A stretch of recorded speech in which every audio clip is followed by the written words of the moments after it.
Sobat Info, sebuah kebocoran besar telah terjadi pada data nasional Indonesia mengakibatkan informasi pribadi jutaan warga Indonesia tersebar luas di internet.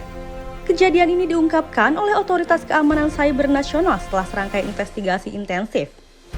Menurut berbagai sumber, kebocoran ini melibatkan data sensitif seperti nomor KTP, alamat, hingga informasi pribadi lainnya yang seharusnya bersifat rahasia.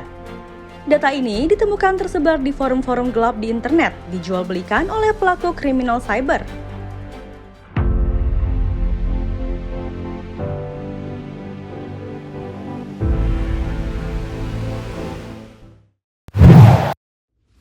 Beberapa dampak yang akan terjadi jika data pribadi bocor antara lain pencurian identitas, di mana pelaku dapat memanfaatkan informasi tersebut untuk mengakses akun bank, mengajukan pinjaman, atau melakukan kejahatan lain atas nama korban. Selain itu, informasi seperti nomor KTP dan nomor rekening yang bocor dapat memudahkan pencuri untuk mengakses dan merampok keuangan korban.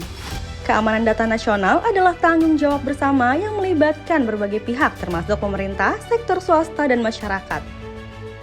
Banyak negara memiliki kementerian atau badan khusus yang bertanggung jawab atas keamanan siber dan perlindungan data seperti Badan Siber dan Sandi Negara di Indonesia atau National Cyber Security Center di Inggris.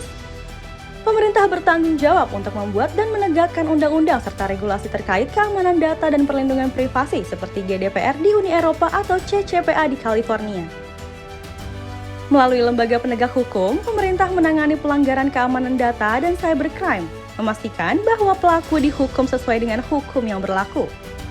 Untuk itu, perlindungan data pribadi merupakan hal yang sangat penting dan krusial.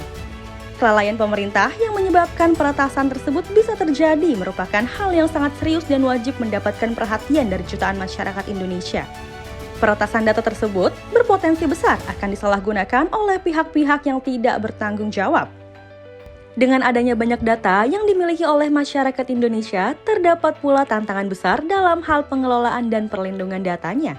Sebagaimana saat ini, pemerintah yang didesak untuk memperkuat keamanannya untuk menjaga data.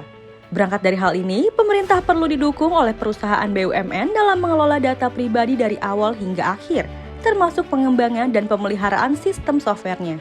Dukungan ini akan memastikan bahwa data pribadi warga negara dikelola dengan standar keamanan dan integritas yang tinggi, serta meningkatkan efisiensi dan keandalan infrastruktur teknologi informasi yang digunakan oleh pemerintah.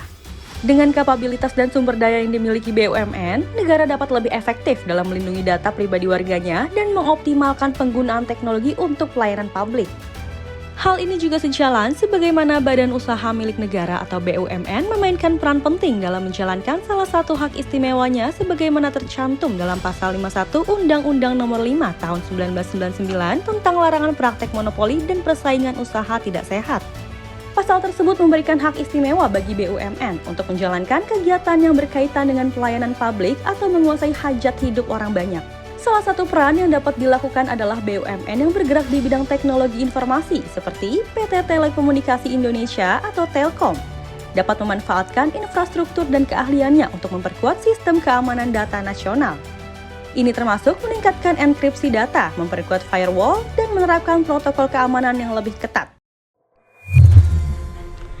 Banyak harapan dari masyarakat Indonesia agar negara tidak kembali mengalami kebocoran data di masa depan dan bisa melindungi data pribadi warganya secara lebih efektif. Menurut Sobat Info, ada upaya konkret lainnya nggak sih yang harus dilakukan agar kebocoran data di Indonesia bisa terhindari? Tulis di kolom komentar ya. Terima kasih sudah menyimak video kali ini. Bagikan pula video ini dan tuliskan di kolom komentar topik apa saja yang ingin dibahas di BUMN Info. Ikuti terus YouTube BUMN Info agar tidak ketinggalan informasi seputar BUMN.